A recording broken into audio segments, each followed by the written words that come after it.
Okay, so I am on the Dropbox templates page where you can see different categories of templates that you can use to collaborate with different team members.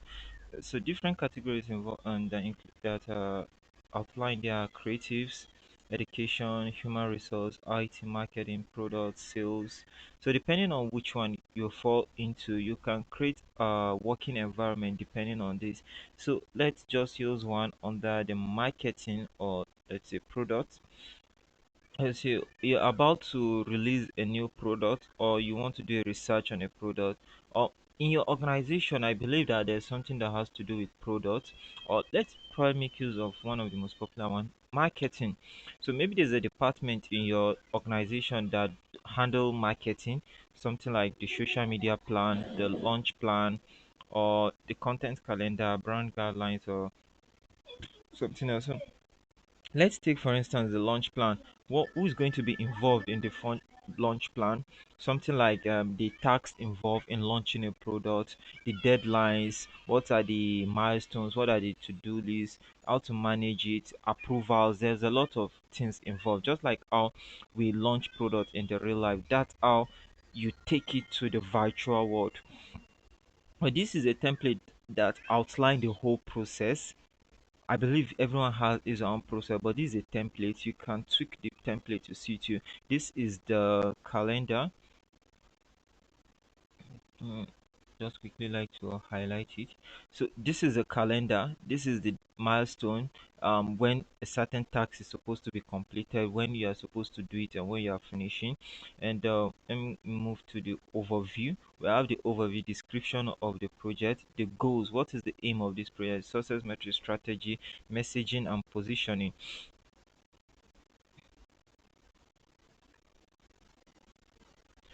So what are other things involved? We have the channels.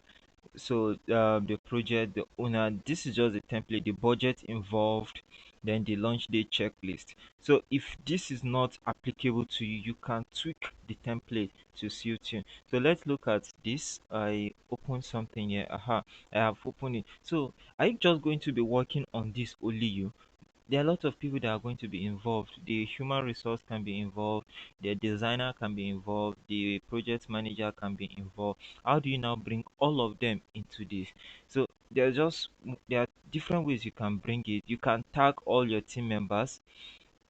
You can tag all your team members. Remember, after you filled all these things, you can tag all your team members and you can just share the whole project. So this is just an overview. So let me just show you how you can just share them. You can add their email addresses.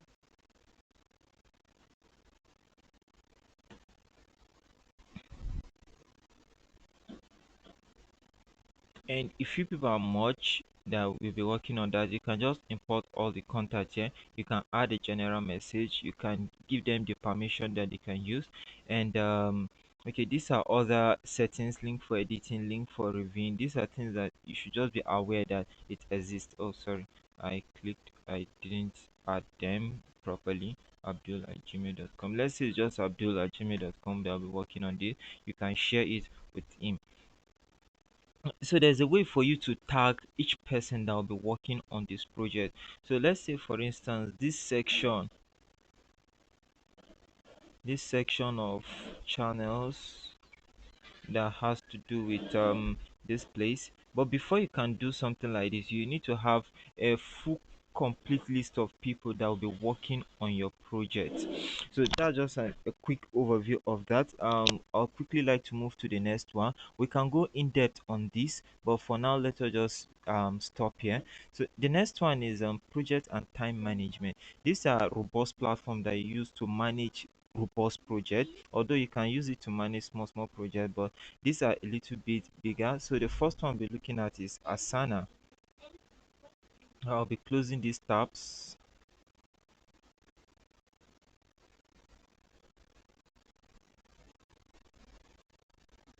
All right, so what does Asana do?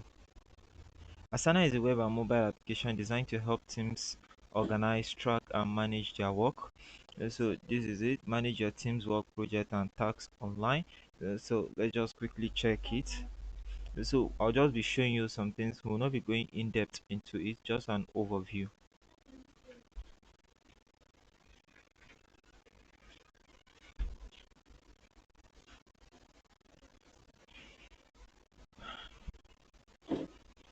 All right, it says keep your team organized and connected with Asana work management platform.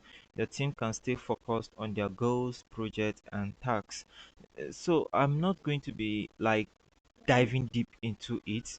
It's just for us to know that this tool exists and we can really use it to do a lot of amazing things.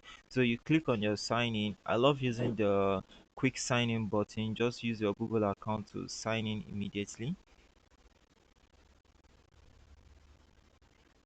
So the Asana has loaded and it brought us to this place where we can just quickly select the kind of team I am, and I'll just more of like the IT. What's my team called? Let me just call it PX. So this is just like basics, and you'll be asked to input the team member's email. So let me just put a dummy email address. Oh, come on, stop showing that. Gmail.com. Az@gmail.com. px@yahoo.com.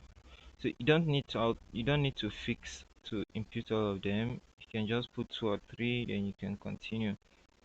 Oh,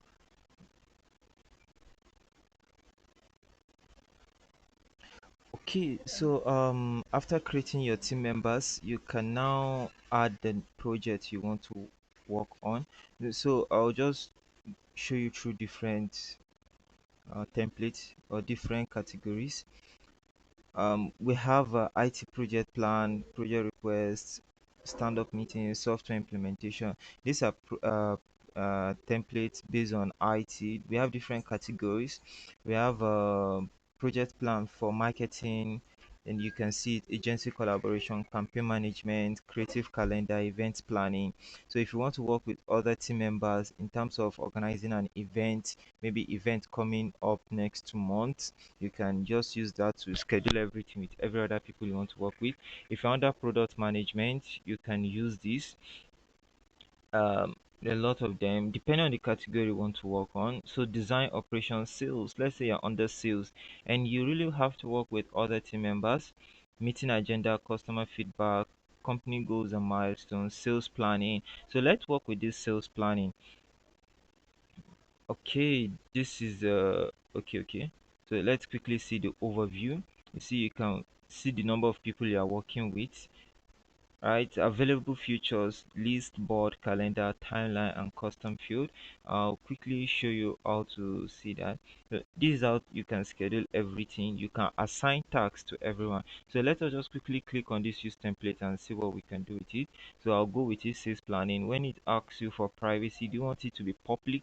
So all the 40 members we added initially, or you want it to be private only to you? When you make it private to you alone, you can later assign tasks to different people. But let us just make it public for those four people we have added. All right, so the templates have generated some outline for us. I don't need this.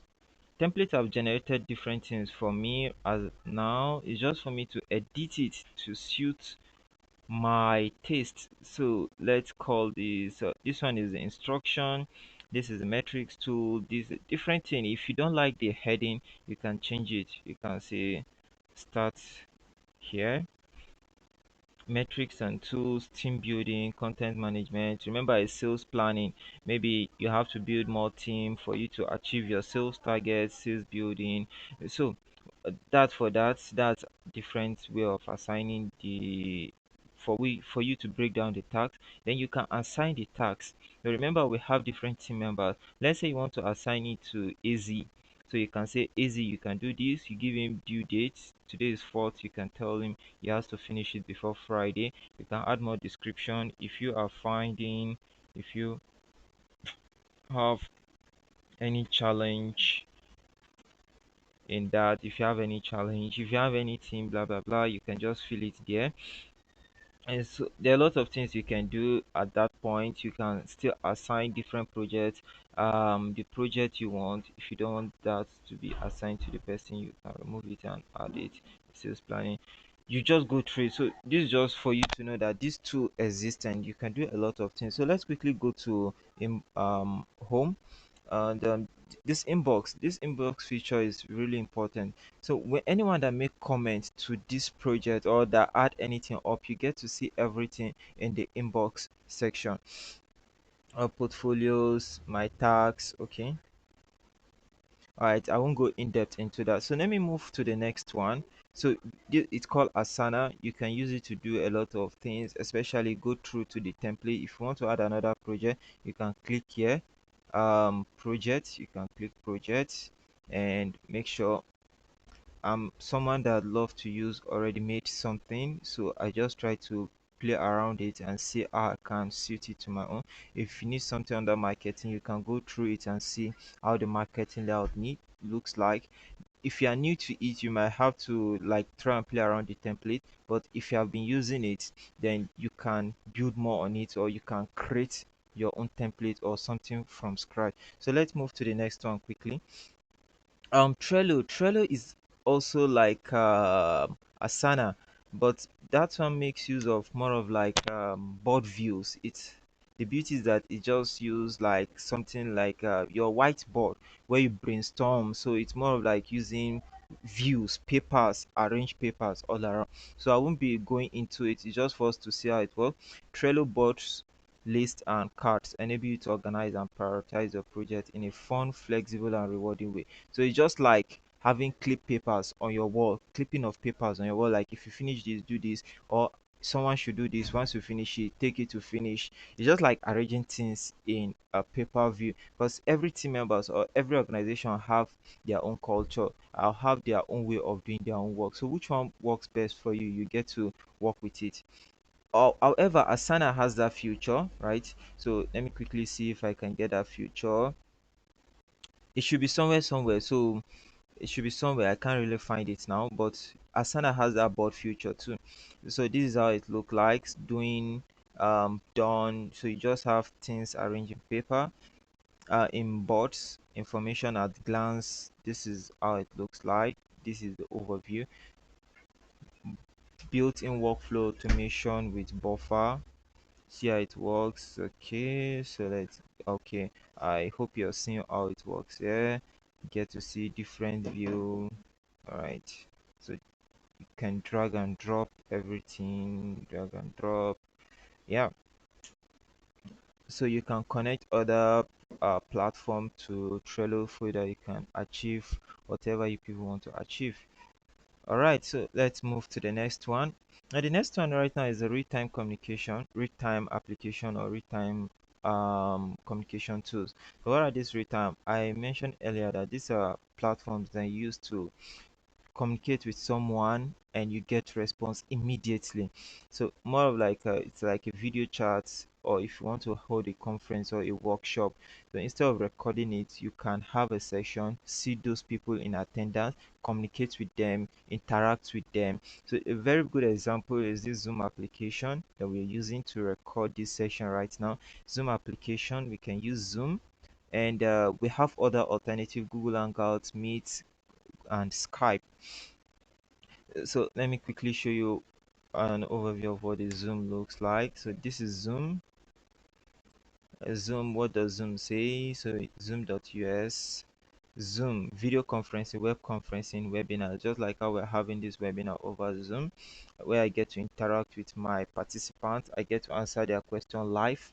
They get to answer me. They can also see me. As you can see, you can see me through the box here. You can see my environment.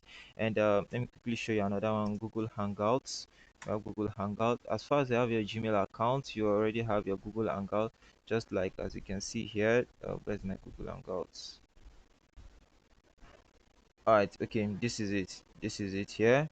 Let me quickly over it. So this is my Google Hangout here. You can start a new conversation here.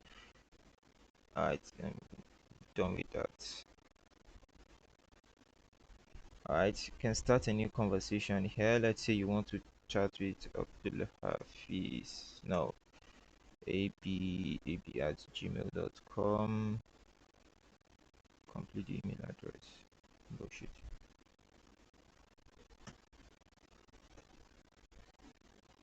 All right, let's leave that. So let's quickly go to the Google Hangout. Mm. All right, so what's the next one? We have Skype. Skype is also another web conferencing application. We have which one again? We have a lot of them. So these are popular ones, or the one I am a big fan of. So zoom, still loading. Let's give it a second for it to load. So the Zoom has opened. You can just sign up here. You can join a meeting if you have a code. You can join a meeting if you have a code. You can also host a meeting with your team members wherever they are, taking your physical event virtual. So yes, it says take your physical event to virtual. In this, keeping you together wherever you are. You can work synchronously with your other team members wherever they were, Canada, Africa, Australia, China, wherever they are. So meetings, have meetings with your team members, or if there is a new training, if there's a training someone's supposed to do, due to the stay in the house that we are right now. Some states are 24 hours lockdown, some states 18 hours, 20 hours, depending on whatever. But for now, it doesn't mean that you cannot hold your meeting. You can hold your meeting, your trainings, wherever with the real-time applications such as Zoom. You can also hold conferences, video webinar. Your training doesn't mean that because we're at home now, every activity has to stop.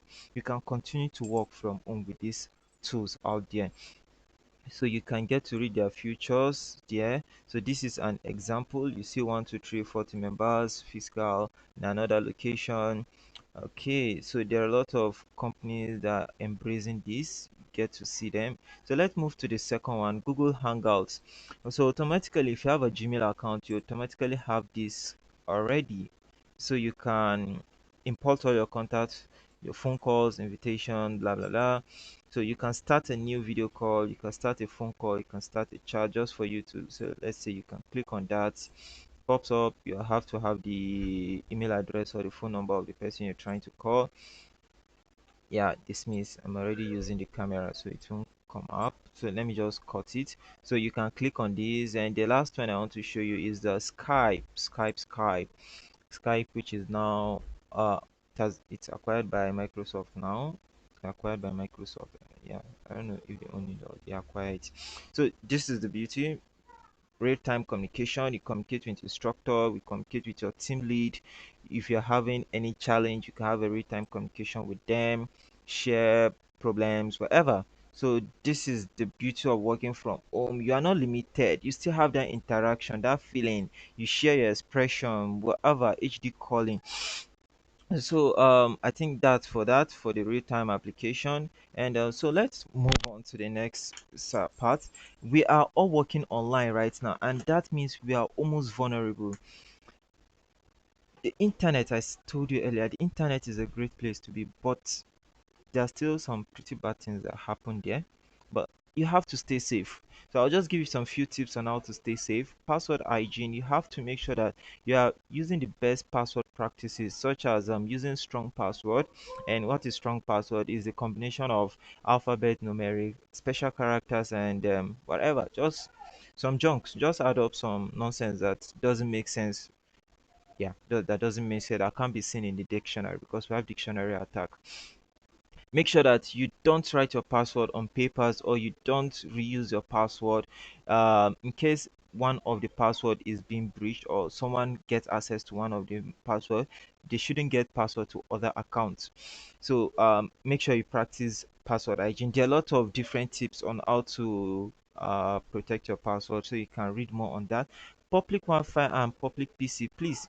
When you are working remotely, especially when you're working remotely, you're handling sensitive data, you're doing a lot of things. Make sure you don't connect to public Wi-Fi anywhere. Some public Wi-Fi are malicious, although not all of them, but some of them are extremely malicious. Meaning, if you connect to them, they tap into what they are not supposed to tap to, because they're actually using their Wi-Fi. So they have authority to do whatever they want to do, except if you are using VPN or some sort of protection somehow. Public PC that are found in cyber cafes or wherever place, library or any place that there are public PC, please, you have to be careful on how you use them, because you are logging in data, you are doing a lot of sensitive things on that place. And we can have keyloggers on those systems that track or keep logs of all what you do there. So you have to be careful of what you are doing. Then data management. Your organization is migrating almost everything to online because they have to work with everyone there, right? So if they are giving you access to those data, you shouldn't mismanage it. You are handling sensitive data, you're handling client contract strategies, a lot of things that if they get to the wrong ad, it could cause a downfall to the company. So you have to manage those things properly when you are online. And real-time security protection.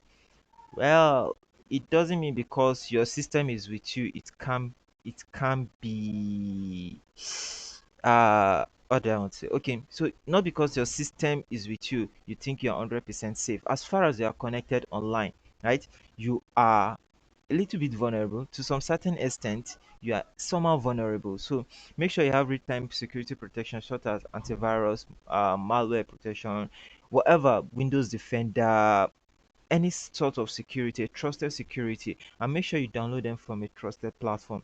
Do not go and use a cracked software or a cracked security software that you are trying to protect your system. I don't know what you are protecting. You are using a cracked security software to protect your system. I don't know how it really works out. But please stay away from all this crack stuff.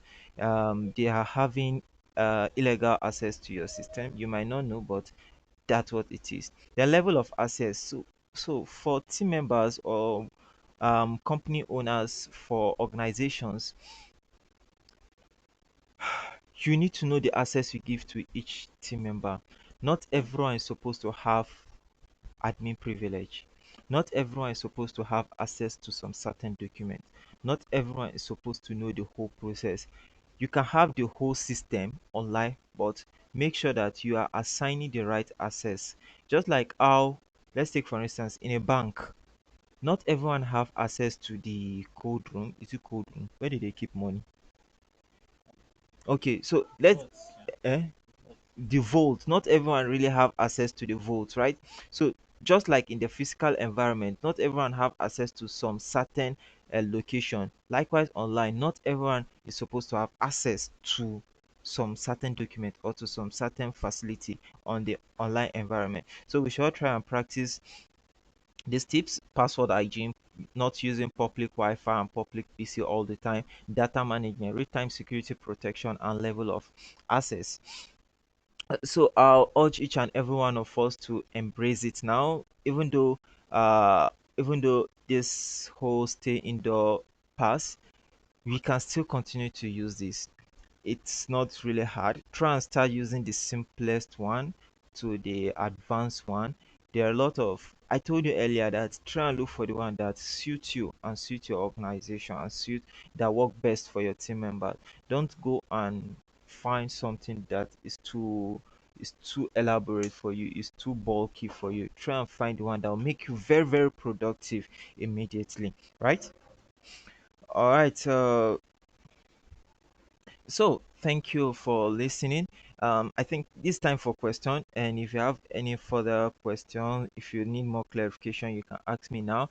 And we'll be uploading this on. I'll be uploading it on the on my on my YouTube channel, and few other places will be also be having the video. So if you need any clarification on that, if you are watching it from YouTube after this webinar, you can quickly leave the question below on the comment section, or you can message me at Twitter, Facebook, and LinkedIn. It's Alabi, or you can also message me or email me at hialabi@provarex.com. So you can ask your question right now. Okay, so thank you for all your questions. All questions have been addressed, and if you are still looking for more insight into those questions, into more things you need clarification on, please reach out to me. You can still reach out to me anytime on all the social media platform, or my email. I respond, yeah, pretty fast. Yeah.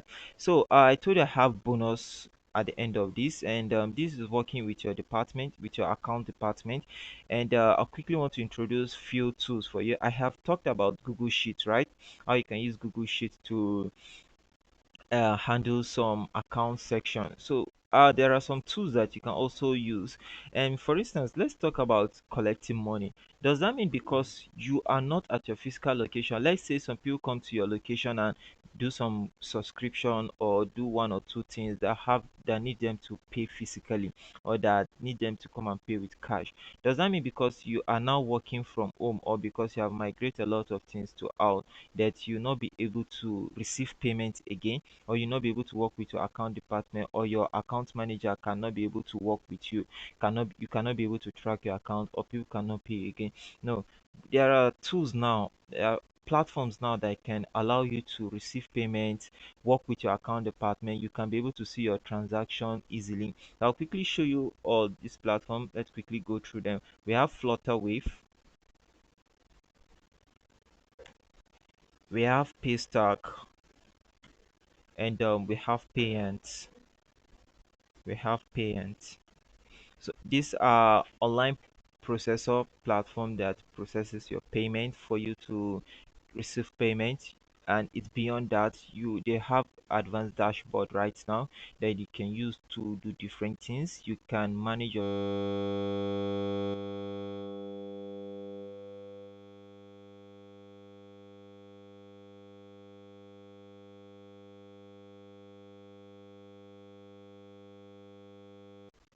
so you can get to interact with your account manager real time to see how the transaction is going.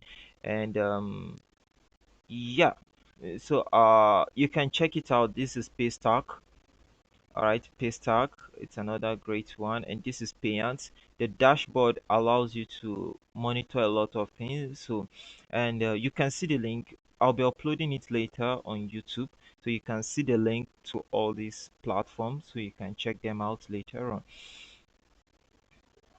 All right, for teachers and trainers, so if you're a teacher or you are a trainer just like me, I do ICT training for schools, startup owners, and few other people that need ICT in whatever they are doing. So for teachers, how can you now work with your students, or how can you work from home now? What tools do you use? Does that mean because you don't go to class again, you won't be able to teach? No. So they have something called Google Classroom.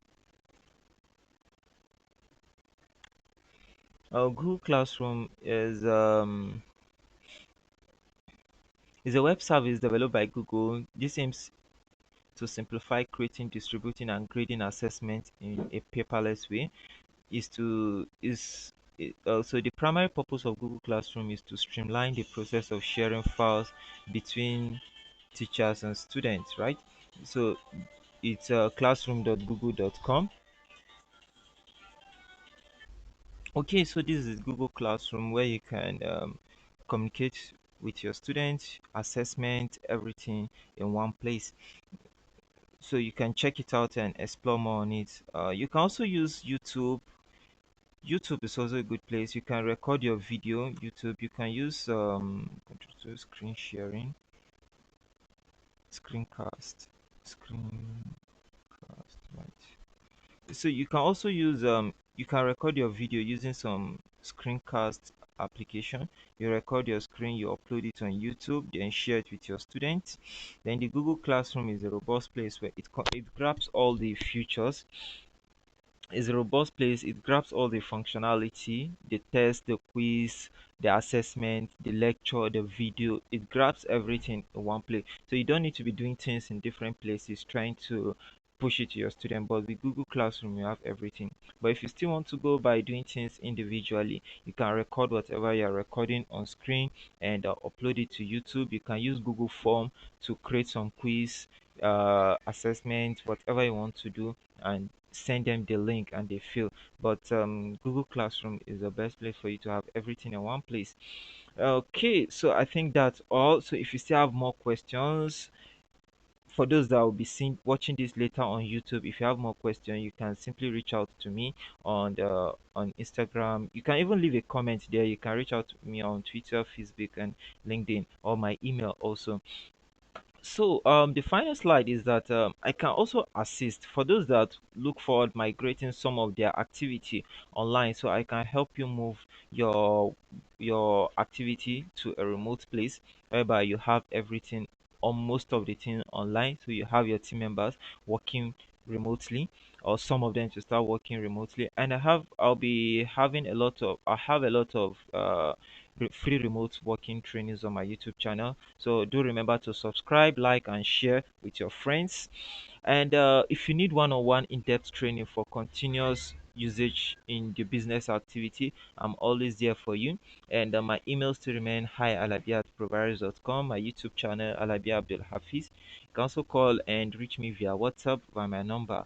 And thank you. Do have a very pleasant day and enjoy your stay at home, and make sure it's very, very productive. Goodbye.